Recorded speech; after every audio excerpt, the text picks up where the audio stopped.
Hi గారు. Welcome to our channel. ప్రస్తుతం మనతో పాటు దాము బాలాజీ గారు సీనియర్ జర్నలిస్ట్ ఉన్నారు. వారితో ఒకసారి మాట్లాడదాం. సార్ నమస్కారం సార్. నమస్తే. సార్ భారత ఆర్మీలో పాకిస్తాన్ ఏజెంట్లు ఉన్నట్టుగా గుర్తించింది. ఇప్పుడు ఒకరిని పట్టుకుంది. ఇంకా చాలా మంది ఉన్నట్టుగా కూడా తెలుస్తుంది. అయితే ఈ పట్టుకున్న వ్యక్తి ఎవరు? మరి అతను ఎటువంటి ఇన్ఫర్మేషన్ ఇప్పుడు పాకిస్తాన్‌కి చేరవేశాడు? ఇప్పుడు అతన్ని ఇన్వెస్టిగేషన్ చేస్తున్నారు కదా! ఇప్పటివరకు ఎటువంటి అంశాలు అతని దగ్గర నుంచి బయట పెట్టారు? అండ్ ఇతను పహల్గామ్ ఉగ్రదాడిలో కూడా ఉన్నట్టుగా కూడా చెప్తున్నారు. సో ఏంటి ఇతను? ఎవరితను? ఇదొక సంచలనమైన విషయం అని చెప్పాలి. ఎందుకంటే ఇప్పటివరకు అనేక మంది సివిలియన్స్‌ని ఎస్పినాజ్ చార్జెస్ కింద అంటే గూఢచర్యం కింద అరెస్ట్ చేశారు. దాదాపు హర్యానా, ఉత్తరప్రదేశ్, గుజరాత్ ఈ రాష్ట్రాల నుంచి దాదాపు 15 మెంబర్స్‌ని ఇప్పటివరకు అరెస్ట్ చేశారు. జ్యోతి మల్హోత్రా యూట్యూబర్, ఆమెది వెరీ పాపులర్ అయింది. ఆమెది ఇటీవలనే ఒక స్కాట్లాండ్ టూరిస్టు వీడియో కూడా బయటకు వచ్చింది. ఆ వీడియోలో ఆయన కూడా పాకిస్తాన్ వెళ్ళినప్పుడు ఆ అమ్మాయి తన్ని ఇంటర్వ్యూ చేసింది. ఆ తర్వాత ఈ అమ్మాయికి దాదాపు ఒక 5 మంది AK-47 లాంటి గన్స్ పట్టుకొని ఈ అమ్మాయికి బాడీ గార్డులుగా వెళ్తున్నారు. అది చూసి అతనే ఆశ్చర్యపోయి ఆ వీడియోలో చెప్పాడు, ఈ అమ్మాయి ఎవరు, ఈ అమ్మాయికి ఇంత సెక్యూరిటీ ఎందుకు ఉంది, ఈ అమ్మాయి ఏమో యూట్యూబర్ అంటుంది అని కూడా అతను ఆశ్చర్యాన్ని వ్యక్తం చేశారు. ఆ వీడియో కూడా ఇప్పుడు బయటకు వచ్చింది. సో క్లియర్గా అమ్మాయి పాకిస్తాన్కి ఏజెంట్గా పనిచేస్తుందని తెలిసింది. సో అలాగా సివిలియన్స్ ఉన్నారు. ఇప్పటివరకు ఒక ఎయిర్ ఫోర్స్కి సంబంధించిన ఇండియన్ ఎయిర్ ఫోర్స్ కార్పొరల్ని కూడా ఒకరిని అరెస్ట్ చేశారు. ఇప్పుడు ఇంకా ఘోరం ఏంటంటే ఈ పహల్గామ్ దగ్గర కాపలాగా ఉంటున్న సిఆర్పిఎఫ్ జవాన్ని ఇప్పుడు పట్టుకున్నారు. సో ఇతను ఎవరు, ఇతన్ని పాకిస్తాన్ ఎలా ట్రాప్ చేసింది, ఇతను పాకిస్తాన్కి ఎప్పటి నుంచి పనిచేస్తున్నాడు, తర్వాత ఎలాంటి ఇన్ఫర్మేషన్ ఇచ్చాడు, తర్వాత ఇతన్ని ఎలా పట్టుకున్నారు, ఇప్పుడు ఇతని దగ్గర నుంచి ఎలాంటి ఇన్ఫర్మేషన్ మన Indian investigative agency NIA, national investigating agency ఎలాంటి నిజాల్ని రాబట్టింది, ఇంకెవరెవరు ఉండొచ్చు, ఈ విషయాల గురించి మనం మాట్లాడుకున్నాం. ఇతని పేరు మోతీరామ్ జాట్. ఇతను రాజస్థాన్కి సంబంధించిన వాడు. ఇతను వచ్చి సిఆర్పిఎఫ్ అంటే సెంట్రల్ రిజర్వ్ పోలీస్ ఫోర్స్. ఇది 1939లో ఏర్పడింది. 1939లో బ్రిటిష్ కాలంలో దీన్ని క్రౌన్ రిప్రజెంటేటివ్ పోలీస్ అని చెప్పేవాళ్ళు. దాని తర్వాత 1949 డిసెంబర్ 28న ఇది సిఆర్పిఎఫ్ సెంట్రల్ రిజర్వ్ పోలీస్ ఫోర్స్గా పేరు మార్చారు. ఇది మామూలుగా వీళ్ళ డ్యూటీస్ ఏంటంటే ప్రధానంగా ఇది ఇంటర్నల్ సెక్యూరిటీ చూస్తారు. ఇది హోమ్ మినిస్ట్రీ ఆఫ్ అఫైర్స్ దగ్గర ఉంటుందన్నమాట ఈ శాఖ. ఎక్కువగా సెక్యూరిటీ కావచ్చు, స్పెషల్ ఫోర్సెస్ సంబంధించిన డ్యూటీస్ కావచ్చు చేస్తారు. వీటికి సంబంధించి చైల్డ్ ఏజెన్సీస్ కూడా ఉంటాయి. సిఆర్పిఎఫ్కి సంబంధించి చైల్డ్ ఏజెన్సీ వచ్చి కోబ్రా. ఈ మధ్య నక్సలైట్ల ఏరువేతలో, మావోయిస్టుల ఏరువేతలో ప్రధానంగా ఈ పేరు వినిపిస్తుంది. Commando battalion for resolute యాక్షన్ని cobra అంటారు. అట్లాగే RAF, rapid action force, special duty force, security, ఇవన్నీ కూడా సిఆర్పిఎఫ్ ప్రొవైడ్ చేస్తుంది.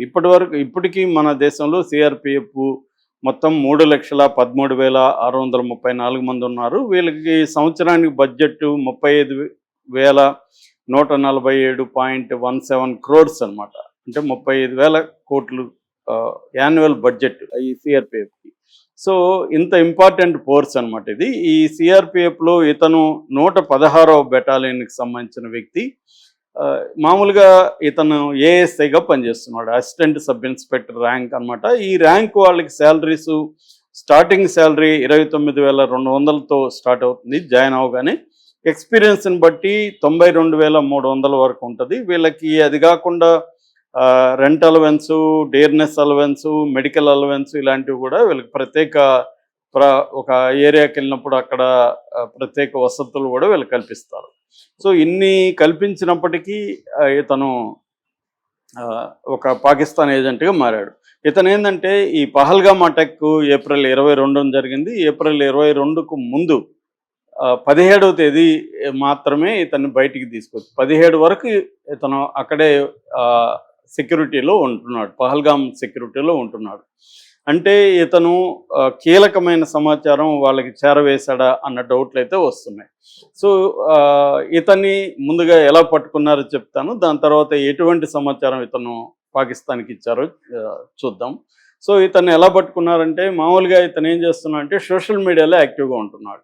సోషల్ మీడియాలో యాక్టివ్గా ఉన్నప్పుడు పాకిస్తాన్ నుంచి ఒక అమ్మాయి లాగా పాకిస్తాన్ ఐఎస్ఐ ఏజెంట్ ఒక అమ్మాయి మామూలు అమ్మాయి లాగా ఇతనితో చాటింగ్ మొదలుపెట్టింది. చాటింగ్ మొదలు పెడితే ఇతను కూడా చాటింగ్ చేశాడు. అలాగా వీళ్ళిద్దరి మధ్య ఒక హార్ట్ చాట్, సెక్స్ చాట్ అనేది కూడా చోటు చేసుకుంది. దాంతో ఇతను ఒక రకంగా అడిక్ట్ అయ్యాడు ఆ అమ్మాయికి. మెల్లగా అమ్మాయి ఏం చేసిందంటే ఇతన్ని ఇన్ఫర్మేషన్లు అడగడం మొదలుపెట్టింది. దాని తర్వాత నీకు డబ్బులు ఇస్తాము, నువ్వు ఇన్ఫర్మేషన్ ఇస్తా వస్తే నీకు మంత్లీ మేము డబ్బులు పంపిస్తామని చెప్పింది. సో ఆ అమ్మాయి ట్రాప్లో పడి డబ్బులకు ఆశపడి ఇతను ఏం చేశాడంటే ఇన్ఫర్మేషన్లు ఇవ్వడం మొదలుపెట్టాడు.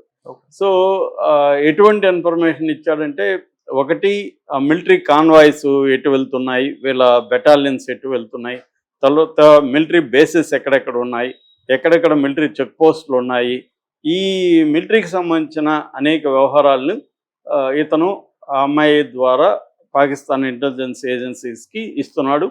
ఇతనికి ఫారిన్ అకౌంట్స్ నుంచి ఇతను దీంట్లో డబ్బులు పడుతుంది. సో మామూలుగా ఏం చేస్తారంటే, ఈ సిఆర్పిఎఫ్లో ఇంటెలిజెన్స్ వింగ్ ఉంటుంది. ఆ ఇంటెలిజెన్స్ వింగు వాళ్ళ సభ్యులందరి మీద, సిఆర్పిఎఫ్ అధికారులందరి మీద, సైనికుల మీద, జవాన్ల మీద ఒక నిఘా అయితే పెట్టుంటుంది. ముఖ్యంగా సోషల్ మీడియాలో వీళ్ళు ఎట్లా ఎవరితో స్నేహం చేస్తున్నారు ఇవన్నీ వాళ్ళు కూడా చెక్ చేస్తుంటారు. అలాగా ర్యాండమ్గా చెకింగ్లో ఇతని మీద డౌట్ వచ్చింది. ఇతను ఏదో చేస్తున్నాడు, ఎవరు అమ్మాయితో హాట్ చాట్లు ఇవన్నీ చేస్తున్నాడు, అమ్మాయి ఎవరు అంటే అమ్మాయి పాకిస్తాన్లో ఉందనే విషయం వీళ్ళకి అర్థమైంది. సో దాని తర్వాత ఇతను బ్యాంక్ అకౌంట్ల మీద నిఘా పెట్టారు. బ్యాంక్ అకౌంట్లలోకి ఫారిన్ నుంచి డబ్బులు వస్తుందనే విషయం అర్థమైంది. అర్థమయ్యేసరికి వీళ్ళు ఒక ఇంటర్నల్ ఎంక్వైరీ చేశారు ఇతని మీద. చేసినాక ఇతను ఖచ్చితంగా పాకిస్తాన్కి సమాచారం చేరవేశాడు అనేది సిఆర్పిఎఫ్ ఇంటెలిజెన్స్ వాళ్ళకి తెలిసింది. దాంతో వీళ్ళు ఎన్ఐఏకి అప్పగించారు, ఇతన్ని నేషనల్ ఇన్వెస్టిగేటివ్ ఏజెన్సీకి అప్పగించారు. వీళ్ళు మళ్ళీ ఫర్దర్గా ఎంక్వైరీ చేసి ఖచ్చితంగా ప్రైమాఫేస్ ఎవిడెన్స్ ఉందని తెలిసిన తర్వాత సిఆర్పిఎఫ్కి వీళ్ళు కూడా చెప్పారు. దాంతో సిఆర్పిఎఫ్ రూల్స్ ప్రకారం ఇతన్ని ఉద్యోగం నుంచి డిస్మిస్ చేశారు.